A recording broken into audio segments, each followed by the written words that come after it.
ஹரே கிருஷ்ணா. ஜெய் ஜெய் ராதேஷ்யா. பக்தர்கள் அனைவருக்கும் அடிய வாமனதேவின் பணிவான நமஸ்காரம்.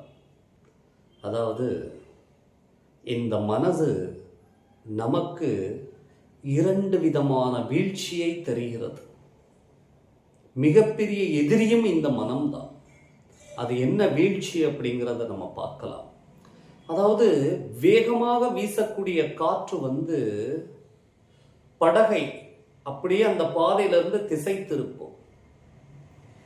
இரண்டாவது, அந்த தண்ணிக்குள்ள அதை மூழ்கடிக்கவும் செய்யும்.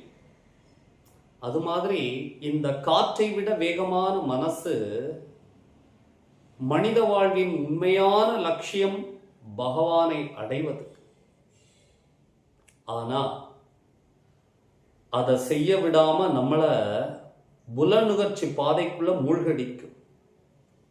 இரண்டாவது, பகவானுடைய தரிசனத்திற்கு தடையை உண்டு பண்ணி வீழ்ச்சியை கொடுக்கும். இப்படி ரெண்டு விதமான வீழ்ச்சியை இந்த மனம் நமக்கு தருகிறது. இந்த மனதை வெல்வதற்கு பகவான் ஹரே கிருஷ்ண கிருஷ்ண கிருஷ்ண ஹரே ஹரே, ஹரே ராம ராம ராம ஹரே ஹரே, இந்த மகாமந்திரத்தை கலியுகத்துல உச்சரிக்கிறத தவிர வேறு வழி இல்லை, வேறு வழி இல்லை, வேறு வழி இல்லைன்னு சொல்லியிருக்கார். உச்சரிப்போம், மனதை வென்று பகவானுடைய சேவையில் ஈடுபடுத்துவோம். ஹரே கிருஷ்ணா. ஜெய் ஜெய் ராதேஷ்யா.